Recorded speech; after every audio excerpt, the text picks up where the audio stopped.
Hello, and welcome to another episode of Houston. We have a podcast. Um, you guys probably haven't heard from us from a while, so we just wanted to talk to you about movies, what we've been watching recently.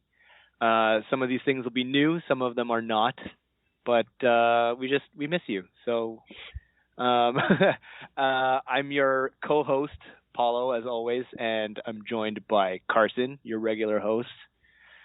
Say hi, Carson. We're just both co-hosts, There's not a regular host and a co-host. Otherwise, if there was a different tiers of host, you would technically be a vice host and not a co-host. We are both co-hosts. Thank you.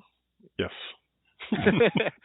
Okay, and we're joined by new guest, Dave. Dave, how's it going? Thank you for joining. Yeah, no, like I said, I'm super excited to get the invite and looking forward to talking with the two of you. And I will say that in my prep work for this episode, I listened to the basketball robot episode, and you definitely say that you're a co-host and Carson is the regular host in that one. So I feel like this is a promotion for you at this point. You've been elevated to just host now. It's only been like 2 years, but I'm working my way up. It must be all the competitions that I've lost over all of our seasons. But anyways, that's not important. What's important is today we're talking about movies that we've seen. We're going to try and find some hidden gems for you during quarantine. But before we get into all of that, Dave, I want you to introduce yourself to all of our many listeners. Give us a movie that represents you and a movie character that represents you.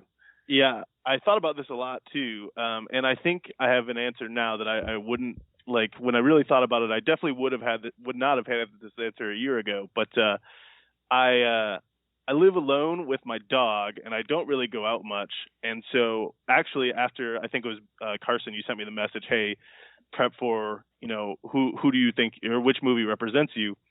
I found myself literally talking out loud to my dog, asking him questions about movies, which is a thing I do a lot these days because I don't have anyone else to talk to. So I'm talking to Coach, and I was looking through the movies that I own. I'm like, what sums up the situation? And I'm definitely going to go with Sam Rockwell's character from Moon, who is just alienated on a space station talking to a robot for a while. That definitely resonated with me. So that's what I'm going to go with. That's a very solid selection. It is, yeah. Is that more of like a recent relation to the movie, or is it like overall? Does that expand past quarantine? I mean, I've always liked the movie. It's a really great movie, but I definitely relate to it more now and than I did before. Before that, I don't know. Definitely, clearly, Pauly Shore from Biodome. Before that. Okay, cool. So that's movie and movie character. So you got Sam Rockwell and Moon, just keeping it within the family. But I'll split it pre and post COVID, and I'll stick with Pauly Shore from Biodome for the pre. Okay, cool. I'm not familiar with Biodome. I don't know, Carson, are you? I actually have not watched it as well. It's one of those ones of like I've heard it a million times, but I've never actually watched it. It doesn't really hold up. You don't really need to, but it is. I mean, it is the height of Pauly Shore, if that's what you're looking for. So one spike of Pauly Shore. Yeah, that and I guess Encino Man is an enjoyable enough movie, but that's not a Pauly Shore vehicle so much as the other ones. I'm not sure if I've ever seen any Pauly Shore movie. Like I skipped over that entirely. I feel like if you're not watching them in the 90s, then like there's no point now. Yeah, they were a very point in time movie. Okay. Actually, this is making me curious, Carson. After so long, what was the movie that you introduced? Not the movie that you introduced yourself with, but the character. Actually, both. So I remember one of them was Steve Zissou from The Life Aquatic, because there's many different justifications, and there's like either here's something you aspire to being, or like here's something that describes you. And I feel like that was more of the aspirational side of just that person who has a team who they've found that purpose together and kind of working together as both like family and coworkers. Like I really kind of connected to that at a certain point. Like, I don't know how long that desire will go in my life, but it's like when we did that first episode, I feel like that was what I was really connecting to at that time.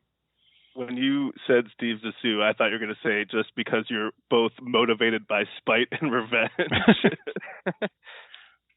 But there's like, I feel like there's so many like small emotions in that movie that it's like you can relate to. He's not like a 100% just like just this type of character. It's the fact that it's like he's kind of an asshole, but he's also like kind of a good guy. And it's like I like those multi-dimensional characters where it's not just like a character in a movie. It's actually like, okay, a person could actually be like this.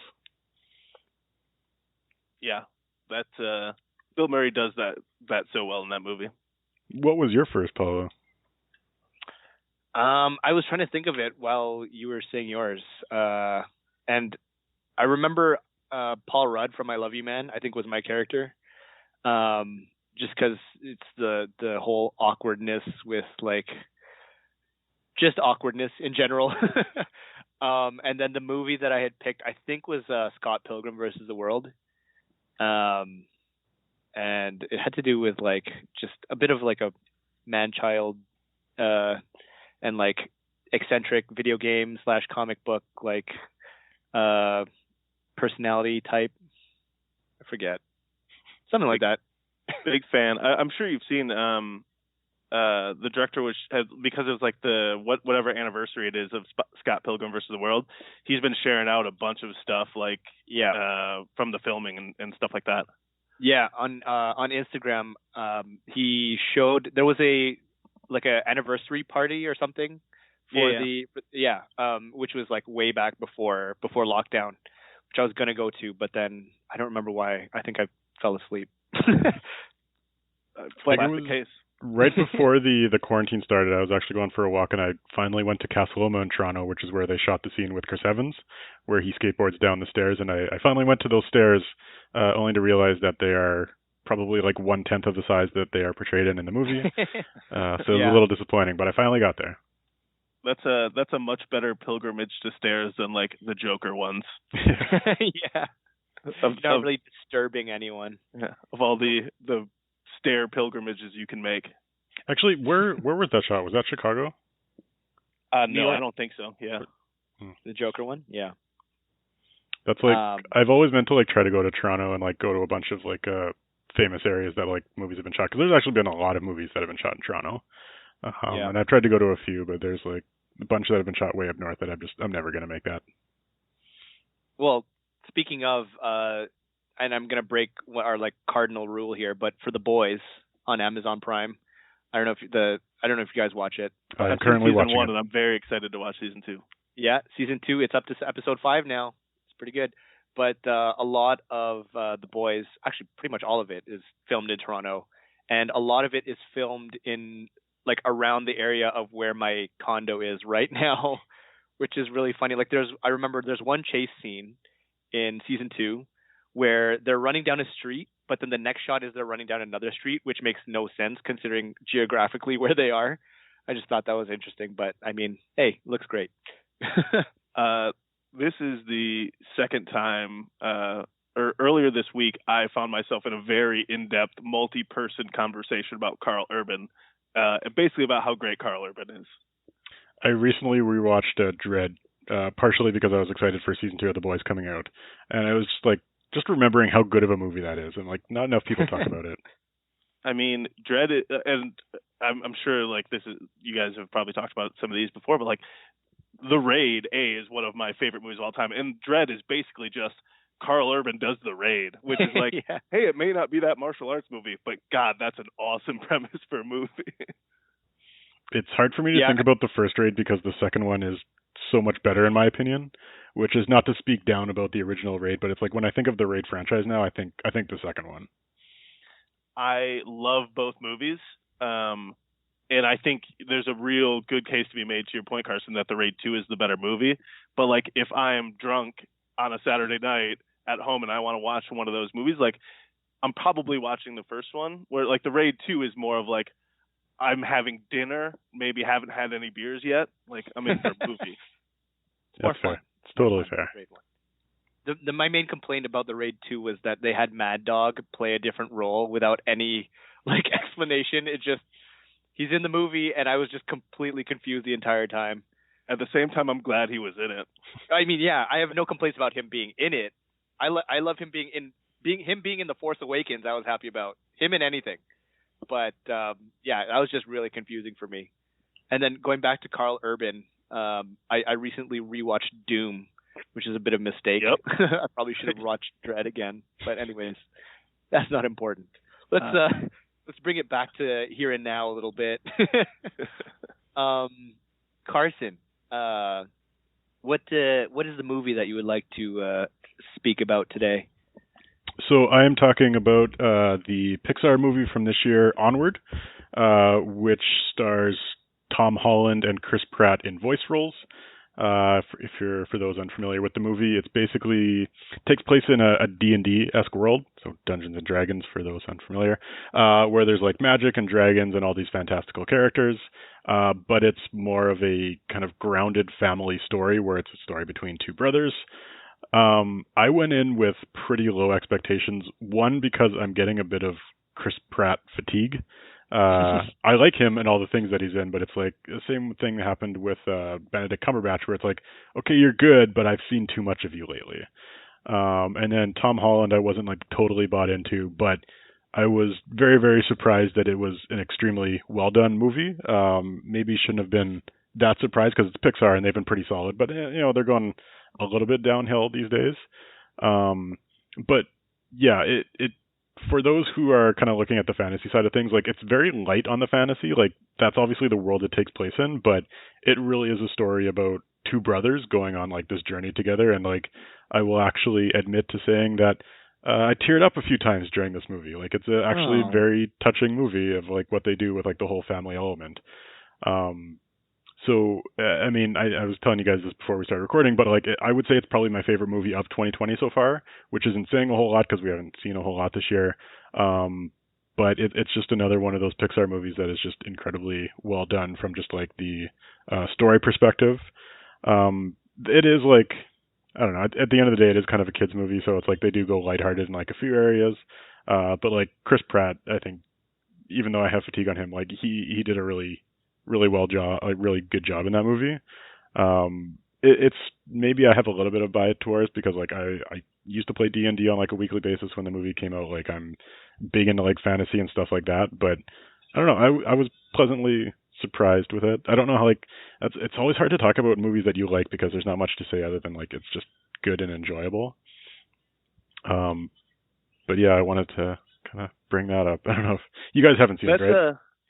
It makes me, I was saying earlier, I really want to watch it because like clearly you know what you're talking about, and so the fact that you said it's the best movie of the year, like that's really cool. But I also play D&D, and so like I'm always concerned when they shoot something like that, like is this shot by someone who actually like played D&D, or is this just someone who like, oh, these are going to be wizards, like, and so hearing you say that as someone who also plays D&D, that like it's well done, like that was my big concern about seeing that movie.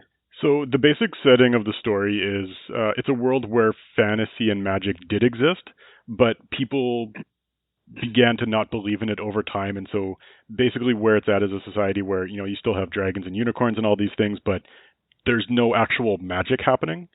And so Chris Pratt, he plays the older brother, and he's basically a believer in the old ways where he's like, oh, this magic, this is a thing. And like he thinks he's a true warrior. And so he's kind of like what your typical, or not a typical, but like a hardcore D&D fan would be in our world, where he's like really big into like all this mythology and stuff like this, but the rest of the world is just everyday people, and they happen to be like elves and dwarves and all these things. So I feel like you don't really need to be a fan of D&D or all that mythical stuff to get into the movie because they keep it pretty light, but if you like those type of things, they throw in enough kind of smaller references and stuff to make you enjoy it. But it's like I could feel Chris Pratt's character was probably at some point designed or written by somebody who is big into D&D themselves, but also from the outside perspective, like maybe it was written by somebody who is a very self-aware hardcore D&D player of like they know how other people perceive them, because Chris Pratt's kind of seen as like the loser of this world, but he ends up being like a good guy by the end of the movie. But yeah, no, it's pretty well done from that perspective. as a fan of metal culture as well, like I was mostly intrigued by in the previews he has the van with like the traditional mural painted on the side. That van actually becomes like a plot point in a few times. I don't want to give away the scenes, but like if that is something that you thought was cool, you should definitely watch it. When I talked about tear-jerking scenes, there's one of those involving that van. That's yeah. I wish I could get more into it, but yes. I will definitely check that movie out. Yeah, I feel like from your description, like Chris Pratt, as in terms of personality and voice, would be a great choice for that character, like the loser type.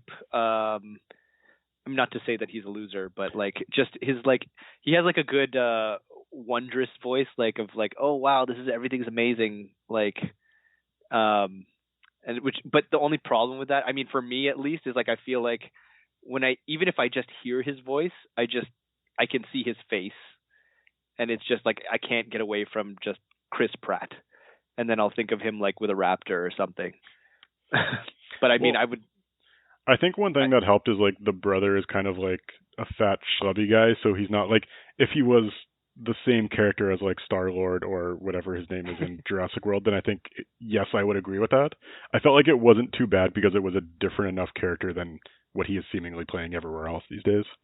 It sounds like early Parks and Rec Andy, more so than anything he's done lately. Yeah, actually, exactly. yeah, no, that's a good comparison. I feel like. And Tom Holland just doesn't have a strong enough voice to make you realize it's Tom Holland. He just seems like a little kid. So. Yeah.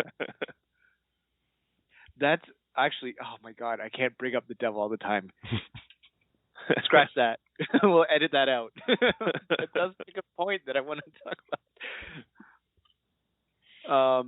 But anyways, yeah, Onward that was on Prime, right?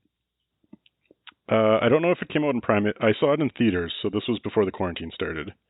It must have been like very early in the year. I don't know if it has since been released on any streaming services. Presumably, it would go to Disney Plus because it's Pixar. I'll check while we're doing this. I got it up here. Nice.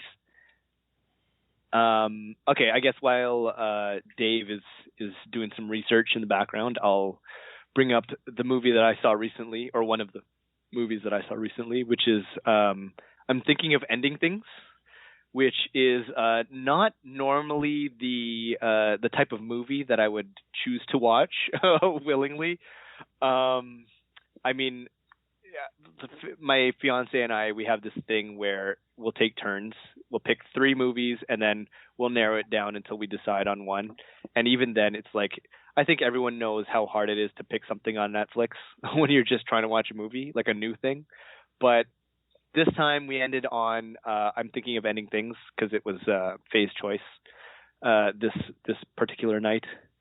And it is it's billed as a horror movie, or like a what's it, not mental horror, like what's it, like a thriller. There's like a thriller slash like, oh God, what's the genre? I know what term you're trying to think of, and I can't remember it either. But it's more like psychological thriller, like psychological horror, something like that. Yeah. So basically, it's just this girl is going to meet her boyfriend's parents. They're going on a road trip, and then it like I can't really explain, like there's not really a story. No, I mean like I can't really explain it without giving things away, but it just like it messes with, like they visit his parents and it just messes with like time and like perception of like who she is, and it's just very. Well, we can give the general premise. Like the general premise, according to like the story itself, we'll get into like interpretations later. But it's like this girl is going with her boyfriend to meet his parents, and she's thinking of breaking up with him, and so it's like that awkward dinner. That's like okay. That's revealed in the trailer, so we can at least say that much. The base description of this movie. Is it like? Does it have sci-fi tendencies? You're talking about time and perception and things, or is it like how would you describe it in that regard? So I wouldn't say sci-fi. Like I mentioned how like perception of time, but it's like it's more of like a trip, like a trip when you're at the boyfriend's house, like or when they're at the boyfriend's house. It's just like it starts slowly, very subtly. Like you notice things like, oh, she's wearing something different from the last scene, or like it just replayed, or like things are missing. It just like things feel off, and it slowly gets more and more like just outlandish, I guess. And I mean, it's hard to explain more without giving away a lot, which is funny for me because I like, I mean, I even didn't understand parts of it. But so my question for you: how familiar were you with Charlie Kaufman before going into the movie? I've heard the name. Okay, because I think feel that's like about my level of familiarity too. Yeah. so Charlie Kaufman, he wrote Adaptation with Nicolas Cage. I also want to say he did Eternal Sunshine of the Spotless Mind. Did he? I Oh, think yeah, that rings so. a bell. I think. Oh That's no, right. no, yeah, no. Anyways, I think I looked it up so afterwards. he and wrote a bunch of movies, and then he has since started directing, and it really makes you feel like the directors of those initial movies were really taming down his ideas, because he's made 3 movies, Synecdoche, New York, I'm Thinking of Ending Things, and Anomalisa, which have just been kind of gone off the rails in terms of like, it's more about interpretation than it is about physical events that are happening. And that's to your question about sci-fi, like it's not sci-fi, it's just weird things start happening that don't match how you see reality, and there's a reason why they've presented it like that. But it's not, there's no sci-fi premise, it's just they're presenting ideas for you to interpret or not interpret in certain ways. Interesting. That's a good description. Like, cause I was like, what I was enjoying, both myself and my fiance, while we were watching the movie, we were both enjoying like trying to pick out things like, oh, maybe this is why, or like this is why this is happening, or this is what they're trying to show throughout the movie, like as the movie was going on, because it was giving like little hints, or like just it was like building things, but just like all the while being very, very weird. But then at the end, like it would just like at the end I found like it destroyed a lot of our theories without really being clear about what what everything was supposed to mean, which I think, like to Carson's point, it's supposed to be up to interpretation. And I'm gonna stick with mine, which I can't explain because I'll give away the whole movie. But well, so have you read about, because there is a very clear answer of what was happening.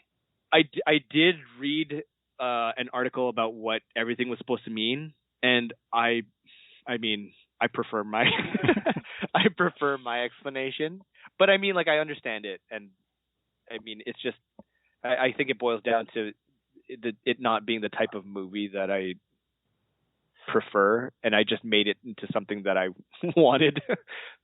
We were talking earlier about horror movies, right? And whether or not, like, if something is unexplained, like it can feel earned and you're like, I'm okay with it being unexplained, or it can just be like, I never knew it was going on. This doesn't make sense. It's lazy. Like, where does this one fit on that scale? I feel like it's less about horror and thriller as more as it is like anxiety. Like, and it's not trying to, because horror and thriller, like you're, as you say, like earning it. But with the anxiety, like there's no earning it. It's just making you feel anxious. And I don't know if I'm going to watch that movie.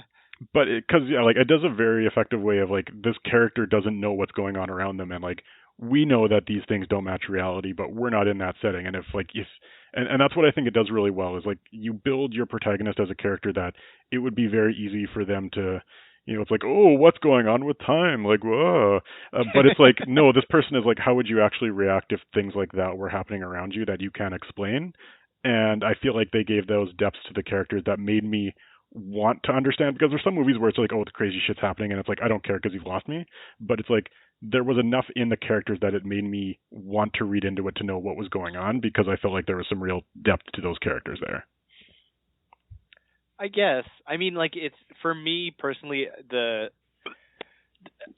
I felt like the characters changed enough, or like they were acting so strangely to the point where I didn't feel like there was a constant, like a development of the character to follow. I mean, there was a little bit, but it was just maybe the outlandishness or the weirdness just took away from that, which is like hard because like it's the point of the movie, as you learn later when you read about it.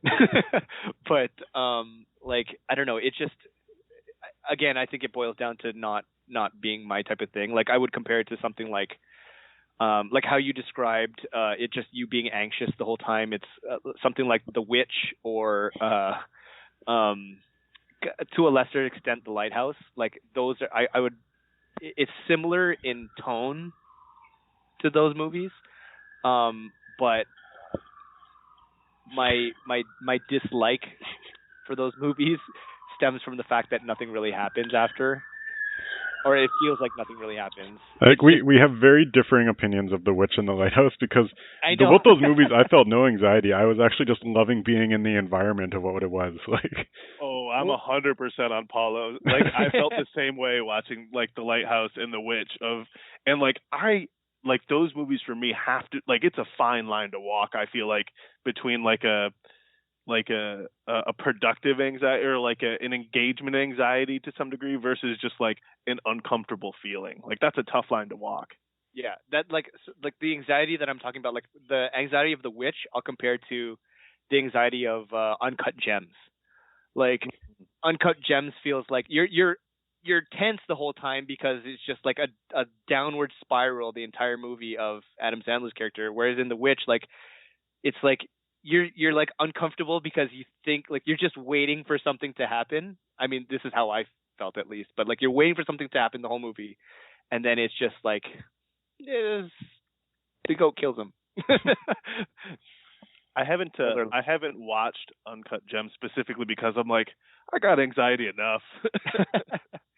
I mean, I would highly recommend it as like someone that it would make me uncomfortable too with like. I mean, maybe not as much as other people, but it is a very good movie. But I digress. Instead of watching it, just get some people to yell at you for 2 straight hours, and that's basically the experience. I mean, we were talking about Kevin Garnett yelling at people earlier, so yeah. Yeah, no, I think I will. Sports betting is recently legal in Chicago, so I'm trying to get into the degenerate gambling lifestyle. So I hear that's probably like a good, starter kit for it. I mean, if you want to get into that lifestyle, maybe you shouldn't watch Uncut Gems.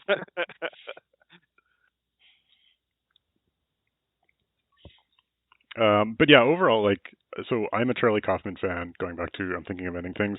I was expecting more. I still enjoyed it, and I liked reading about it. It's hard to say why without going into spoilers of what the movie's about. Without going too much, like, there is an element of, there's a lot of movie references thrown in there for, like, an intentional reason, and so I kind of enjoyed seeing some of those pop up. And if you watch it, make sure to stay through the credits, because they actually explain what all of those references are. So yeah, don't turn your movie off as soon as the credits roll. But that was kind of like an added bonus for me that was kind of separate from the movie but still worked.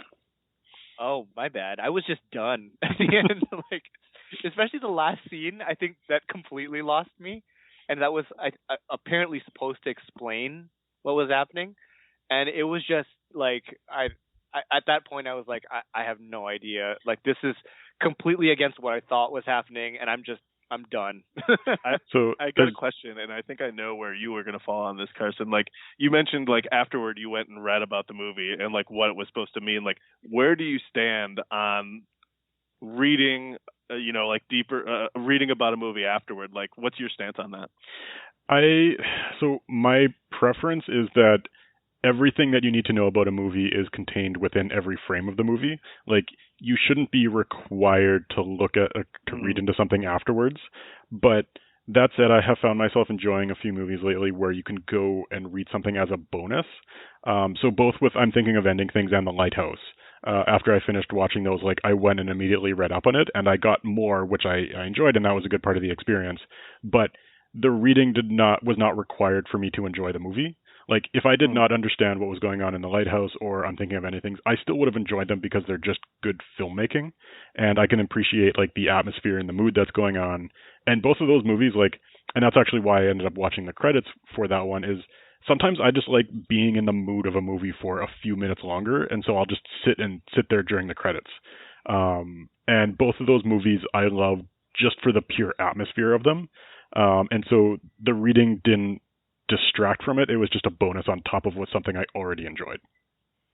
So is it like, talking about the experience, is this one like from minute 1 to minute however long it is? Like, is it a pretty, like, you're in from minute 1 on this one? Yeah, like I'm thinking of anything starts with like a long ride where they're in a car and they're just having a conversation.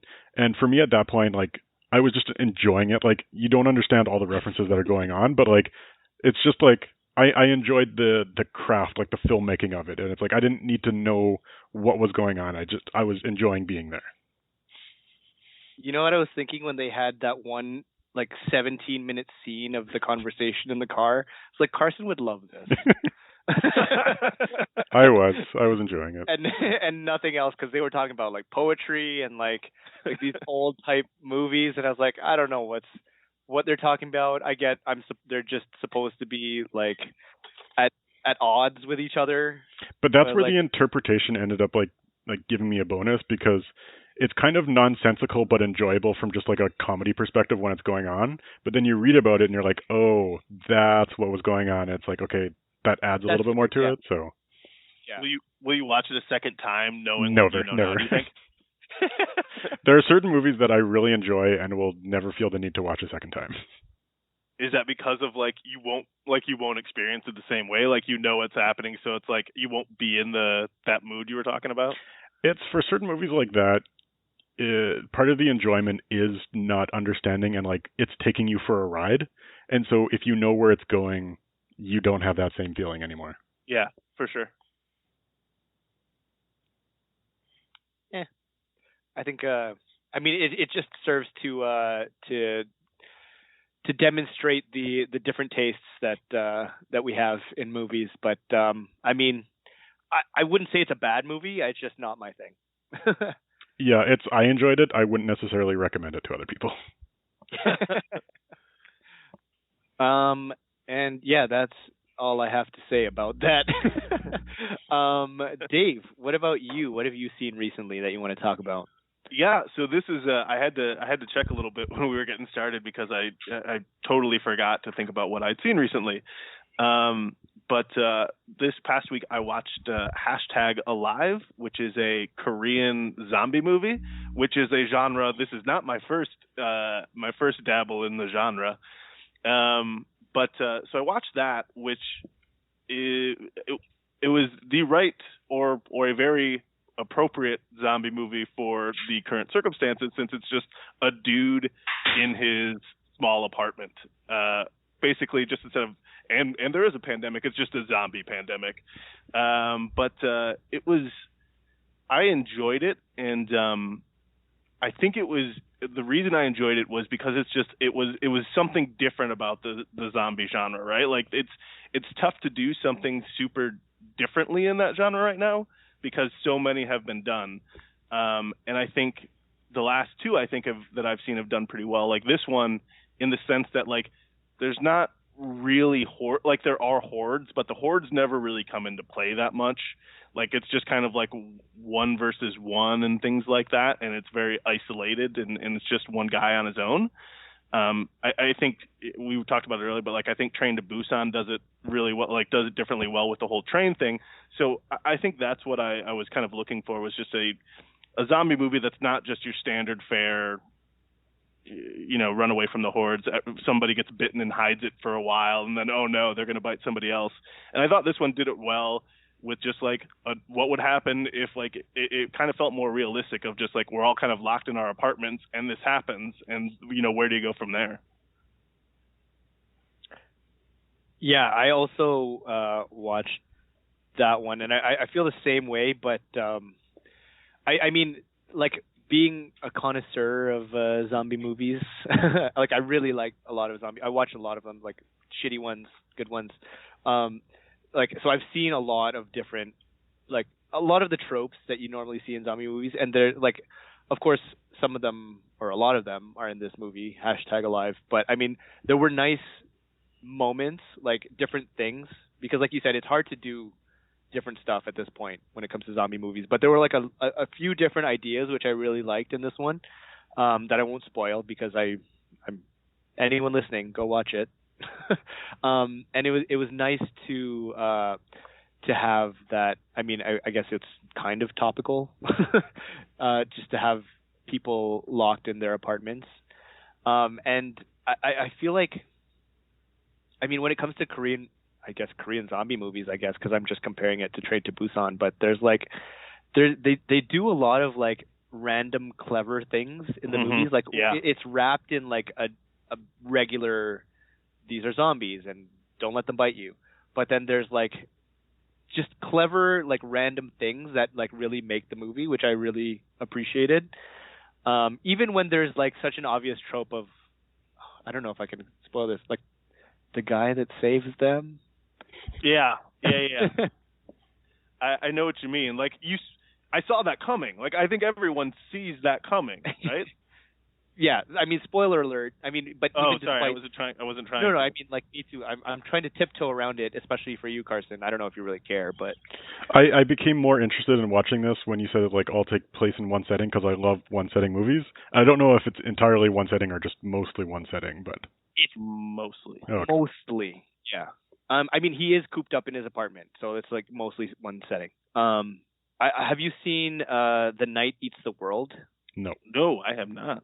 It's another zombie movie. I think it's French, or it's set in Paris. I can't remember if it was in French or if it was just set there. Set in French. Set in Paris. But basically, it's a similar concept where this guy, he goes to a house party at his ex's place, and he falls asleep. There's your classic mistake right there. Yeah, but like he goes to like collect his things, and then he falls asleep in a room, and then overnight, like that's when the apocalypse happens, and he comes out and everyone's dead, and now he's stuck in this apartment. But that one, it's literally like he is in this room, and it's about him surviving there, which is like the same concept as #Alive, but I mean, it's a lot more claustrophobic in that one.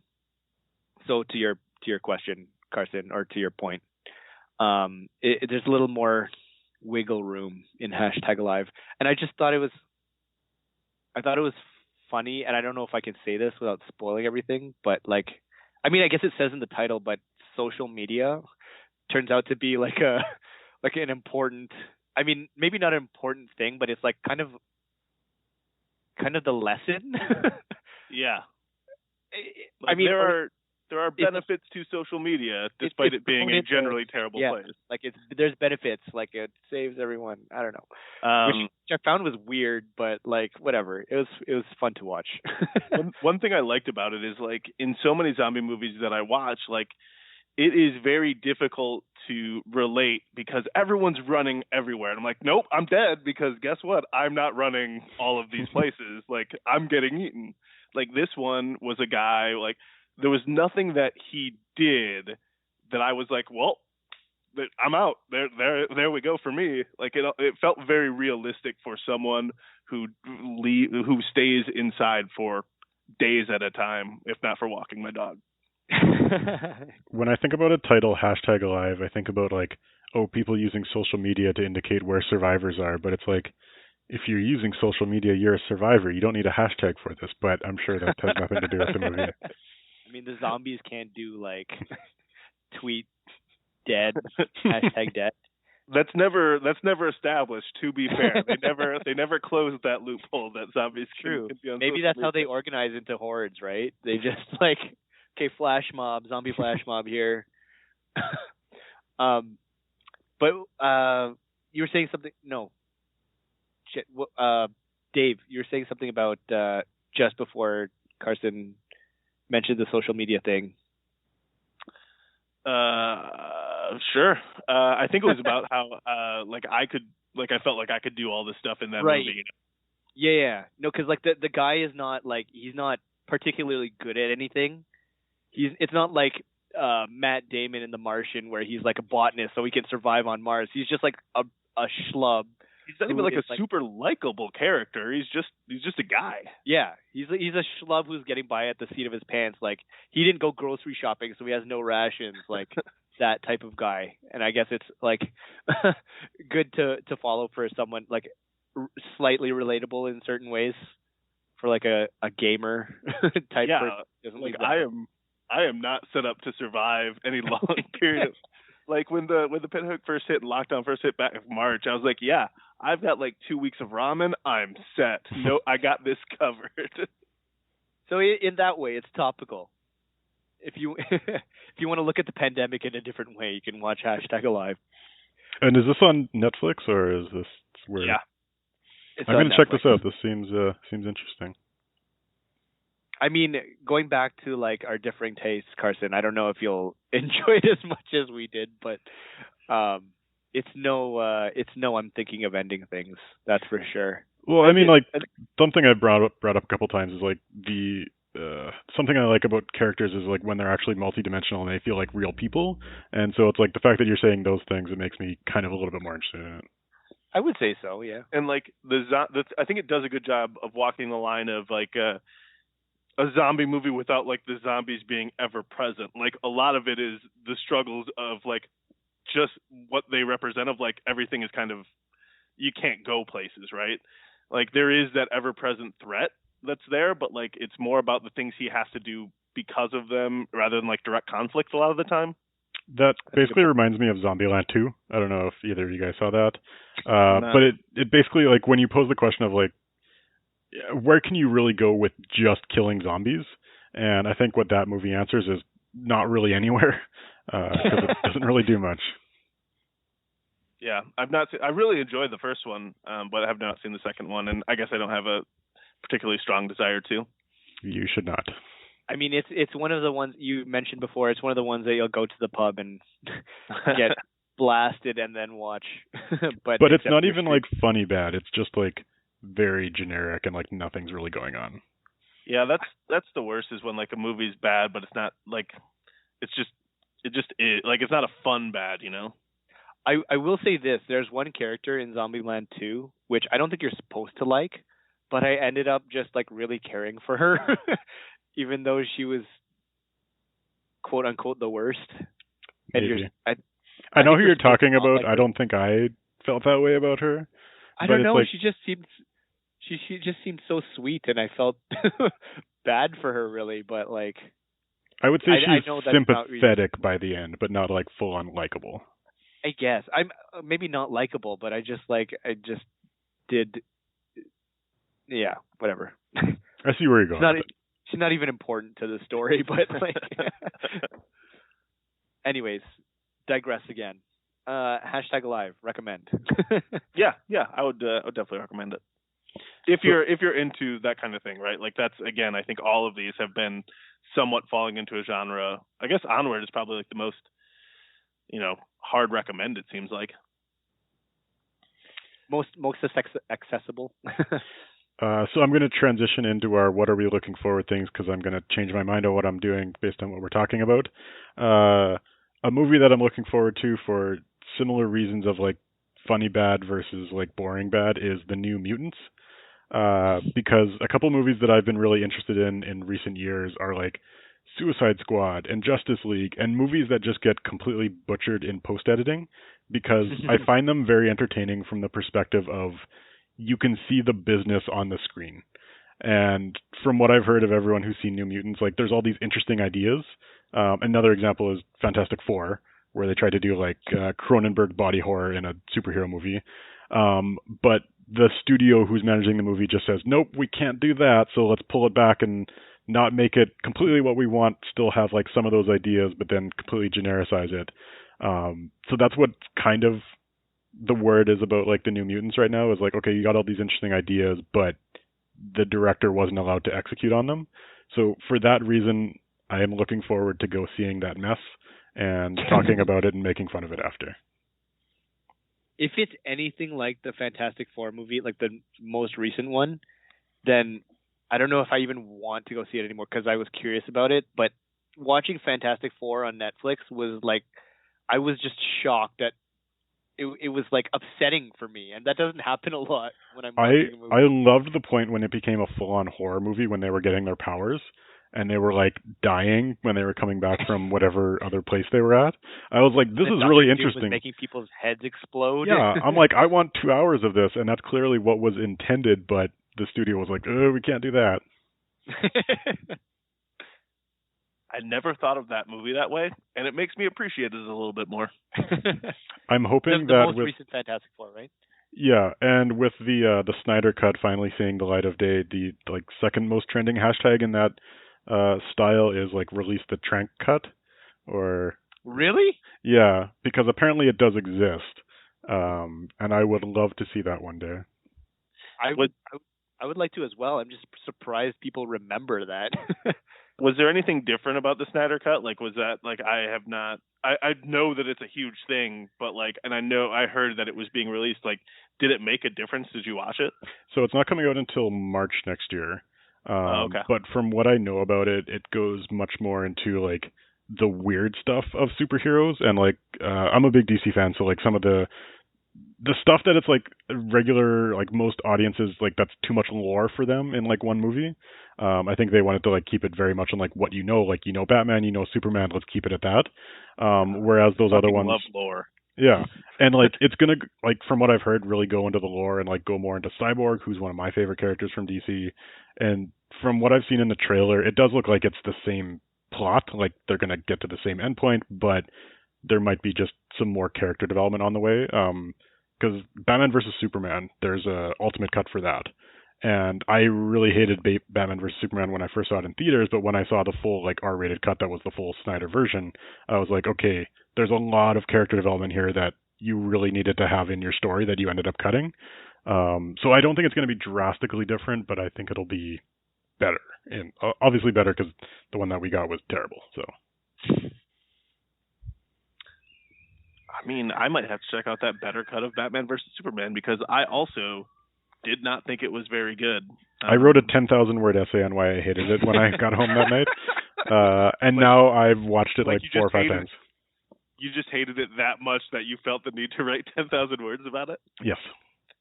That is a burning hatred. As like a dumb person, I didn't really hate it that much. I was just like, it was like fun, like watching the first Transformers, I feel like. But like, I mean, I really do want to see a better version of it. But I mean, where can you even find it? Like the Snyder Cut of Batman versus Superman. I think that's just generally available. Like, I don't know on what streaming services, but like it was released as like a DVD set. Like it was officially released. Oh, okay. Look for it on the internet. Got it. All of these things available on the internet. Yeah. Which is, side note, how I watched Mulan, because can't support the Chinese government. I'm totally okay with the idea of like movies getting released as like a $30 premium release, like straight to home. Like I pay that much to go see it in theaters. Like I support that business model. I would, if that becomes a more common thing, I'll get a better setup because that's worth it for me. But like, yeah, I'm not opposed to paying $30 for a movie to see at home. Yeah, it's interesting to read some of the stuff that like it clearly makes sense to do right now, but all of the contracts that they have with the chains, like it is all legal. The reason they can't do it, like it's wild to read about some of that stuff. Well, I mean, it's especially relevant for Disney because they screwed over so many of the chains to, force them to have a certain number of their screens dedicated to seeing Star Wars or Marvel at those ones. So they pushed them around, and then it's like, oh, there's a little bit of trouble for theaters, and we're just going to ditch you now. So yeah. I can see why they're upset specifically at Disney. Makes sense. What Dave, movies are you guys looking forward to? Oh, I am looking forward to, we were talking about this a little earlier, we were talking about horror movies. My brother lives here in Chicago with me, and like he has a wife and a 1.5-year-old kid. So, and his wife is not a fan of horror movies, but he is a huge fan of horror movies. So whenever like he has a night off or he comes over to my place or, I go over to his place and we have a couple beers, like he's like, I want to watch a horror movie. So I watch a lot of horror with him, and we are both, let me make it, I'm interested in watching the movie Freaky, and then I'll go back to my story. I'm interested in watching Freaky. It's a Blumhouse horror movie that is basically what if the movie Freaky Friday was a horror movie? which I think, getting back into what my brother and we watch a lot of Blumhouse stuff because and I think generally they do some smart things in the genre. And I will be honest, I'm also just I am obsessed with the business model of it. Like, it has to be one of the most profitable companies in the world because all of their movies they make for like under $5 or $10 million and they all gross like 70 to 100. Like, it is just wild the amount of profit that these movies make because people are going to go see horror. But I think like when it started to get good and everything, they have made smart decisions and they certainly put out some terrible, terrible movies. But this one looks pretty smart. I'm not a huge Vince Vaughn fan, but I think he's a good enough actor in the right role, and he plays the role of the serial killer who then changes bodies with the teenage girl that he's going to kill, and then basically she has to, do whatever the Freaky Friday situation is to get back into her body while also not being arrested by the police or murdered by this serial killer that's in her body. That actually sounds super cool, and I want to watch that. Yeah, it's done by the guys, and we talked about this a little bit before, Carson. It's done by the guys who did Happy Death Day, which I think is a good horror movie, good horror kind of comedy, over the top horror movie. But I agree that you don't need to watch Happy Death Day 2. So you said you didn't like Vince Vaughn, but have you seen him in Brawl in Cell Block 99 or Dragged Across Concrete? No, I have not seen. I've heard of the first one. I haven't heard of the second one. So the second one's from the same director, but he's started to get into more like serious roles and like where he's kind of more of an asshole type character, and he's actually pretty good at it. One thing I learned while like reading up on those movies is that he actually used to be a boxer because Vince Vaughn's like 6'6", he's like a really big guy. Yeah, he's a big dude. So he actually like fits in those roles quite well. So when you say this movie, like I'm actually excited for it specifically because of Vince Vaughn. I think like he would actually do a role like that quite well. Yeah, and I haven't seen either of those movies, and it seems like I need to check it out. But I really soured on Vince Vaughn after True Detective.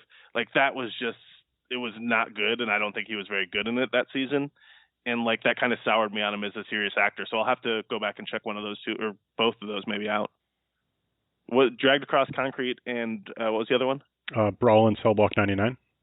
Yeah, I'm definitely going to check those out. Brawl in Cell Block 99. I don't know where they're on the streaming sites, but Brawl in Cell Block 99 is much more of a enjoyable kind of like violent movie, whereas Dragged Across Concrete is more of a drama type thing with like some violence and horror in it. But yeah, I recommend Brawl in Cell Block 99 more.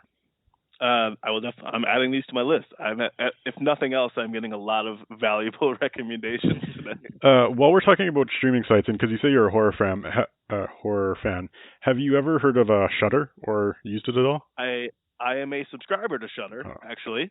I don't use it as much as I would like at this point. I originally subscribed to it because I was trying to find a particular movie. I think I was watching Oldboy at the time, and for some reason, Oldboy was only available on Shudder. And I was like, honestly, I think it was like a year ago, and I think I was on like a third or fourth date or something, it was a later date. I would not do an Oldboy on a third or fourth date. It was a later date for that. That's a big movie to introduce early on, but it was at some point. Actually, I think movie I love. No. I think it was this woman that I'd been seeing for like 2 years on and off, and we were back on at the time, and I'd always talked about Oldboy, so it was only available on Shudder. So I subscribed to Shudder, used it a couple times, but I haven't used it a ton recently. I've wanted to. I had heard of it because there was a movie called Blood Machines, which is like one of the few new releases that have come out during quarantine. So I got like the pilot for it, and it was absolutely terrible, and I never used Shudder ever again. So, I was trying to. So when we did our quarantine episode of the podcast, I downloaded a trial of Shudder because I wanted to watch the Rec movies, because the Rec movies were apparently on there. It had it. Oh no, sorry, Rec 3 or 4. What are the Rec movies? Rec. It's a Spanish zombie movie. It started off as. Have you ever seen Quarantine? Oh, REC. Yeah. I've seen those. Sorry, okay, I was thinking like WR, and it was just not computing. Okay. I was like a shipwreck. I'm like, I've never. No. But have you seen all Rec movies? I've seen the first 2 at least, maybe the third, but I don't think I've seen past that. Okay. Well, there's a fourth one. I personally enjoyed it, but apparently that was supposed to be on Shudder, and it had Rec 4 on their website. So I took the free trial, and it wasn't even there. So I was so mad, I just deleted it right away. I canceled it. I didn't even look to see what else was on there. I was just so upset. Yeah, I don't think it's on that. I can't remember. Maybe it's on Prime or Hulu. I can't remember. But do either of you watch? They were doing a series with horror movies where like each month they were coming out with a different horror movie based on like a holiday within the month. No, what? I think it was on. I want to say it was on Prime, and I'm not sure if Blumhouse was involved or not. My brother was talking about. I haven't watched. My brother has, but I want to. Like they did like 12 movies in 12 months, all horror movies, and all based on a holiday within the month. But it wasn't always the one you'd imagine. Like one was I think like President's Day or some shit like that. But like my brother has been watching them, and so I'm going to check them out. And I think, as always with some of those, some of them are pretty good and enjoyable, and some of them are terrible. Presumably, they're like each movie is from a different director, and therefore the quality is probably all over the place. Yeah, exactly. Different actors, actresses, different everything, every movie. Interesting. And sorry, what was this like? I'm not even sure. I think it's on Prime, or I think it's maybe on Hulu. I don't recall. I'll have to look it up. I'm literally staring in front of a computer. There's no reason I can't look it up right now, which I will. All right, I'll Google it. But I don't know. I just like, even if it's a miss, like I like taking a swing. I like that concept stuff of, hey, we're going to go for it, and some of it's going to be terrible. But I appreciate like cool ideas like that and going for it. That's fair. What are you looking forward to, Paolo? I'll keep it on the horror theme. Not a lot to say about it, but I'm looking forward to The Rental, which is already out. I'm just looking forward to it because I haven't seen it yet. But it's directed by Dave Franco. Really? Directorial debut, yeah, and it's written by Dave Franco as well, and it stars his wife Alison Brie, who I'm a huge fan of because of Community. And I'm just reading this now because Dan Stevens is in it, who I think was the Beast in Beauty and the Beast, the live action remake. He was also the guest from The Guest. Sure. Oh, yeah. I haven't seen that one, but yeah, I mean, Dave Franco and Alison Brie are the only two that I know of and particularly care about. But it seems pretty standard. I just want to watch it anyway out of curiosity. There's a horror movie where people are like in a Airbnb or like a hotel, and there's cameras. They like discover hidden cameras everywhere. Oh, Motel or something like that. I don't remember, but I know the one you're talking about. Maybe. I think it sounds. Oh, so Vacancy. like Vacancy. Vacancy. That's the one. What's his name? Wasn't Liv Tyler in that? Or was that? God, I don't remember. I don't remember who's in it. I just remember the general. Like I've seen it, and it was pretty good. Yeah. Well, I mean, basically, it sounds like it's the same type of concept. But I mean, it's people that I like, so. I saw a trailer for that or a review or something, and it had like all the screenshots were just red, like there was like high contrast color on it, if I'm remembering the right movie. And it reminded me of Mandy, and so I decided not to look into it at all because I hated Mandy. Oh, you hated Mandy, huh? I'm surprised because like a lot of people who have similar taste in movies as me really loved Mandy, and I just like one or two minutes into the movie, I was just ready to be done with it, and I loved a couple scenes at the end with Nick Cage going crazy, but like other than that, like the whole first hour of the movie just was awful. It was definitely slow and over the top, and like I don't know if I want to watch it again, but like it was an experience for sure. I don't mind slow and over the top. Like I loved The Lighthouse, but it was just so pretentious. Like there was just like I hated the specific characters and writing, and that's why I couldn't follow it. You think Mandy was more pretentious than The Lighthouse? 100%. Oh God, I wholeheartedly disagree with that. I want to hear this fight. Let's go. Just because it's in black and white doesn't mean it's pretentious. And also because they're talking in Old English. They did a lot of research on that. On what, The Lighthouse? The language and the stuff. Oh, shit! I can't talk about it for this episode. We'll talk about it next episode. Something about language and accents. Oh, we should save that one for next episode. I've got thoughts. I just want to say I've got thoughts. Okay, we got a good cliffhanger going for our next episode. Guys, tune in next, I don't know when it'll be, but we got stuff planned for you. But yeah, Mandy, Dave, what do you think about Mandy? I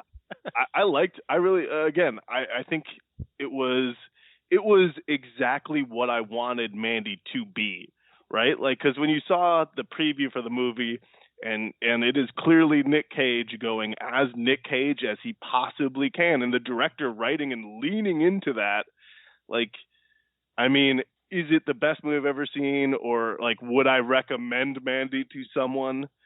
I don't know. Well, I know it's not the best movie I've ever seen, and I might recommend it in the right situation.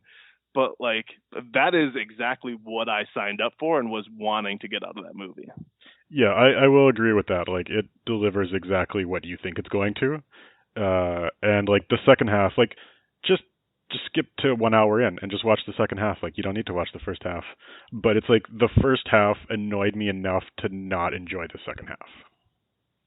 The first half for me at least gave me a passable reason to believe in Nick Cage's insanity in the second half. Where would you rank Mandy in terms of Nicolas Cage freakouts? Oof, God, that's tough. I mean, Bad Lieutenant is some primo Nick Cage. Like, that's kind of before Mandy. That was kind of like the most Nick Cage movie for me. The freakout in Wicker Man obviously is maybe the single best Nick Cage freakout. But God, Mandy's in the conversation. Ooh. But okay, so I would agree with that, but only for one scene when he's in the bathroom. Scene. Yes, 100%. That's a 100%. Wonderful scene. The rest of it is just violence, which is like it's enjoyable. Like, don't get me wrong, but it's like when I think of good Nicolas Cage scenes, like that bathroom scene was really, really good. Yeah, for sure. If the memorable Nick Cage scene will always be that bathroom scene. I can't agree more. I'm writing Mandy on my fridge movie list right now. That's another one where make sure you're in the right, like, you've got to be in the right mindset for that movie. Yeah, that's not like a Sunday morning on a nice day type movie. That's like No. That is a rainy Saturday night. Maybe you're doing some legal drugs. Who knows? That's the kind of Mandy setting, I think. All right. It can be arranged. All right, well, we will end it off there. And as mentioned, tune in to our next episode where we will be talking about, among other things, Robert Pattinson and accents. Bye. Bye.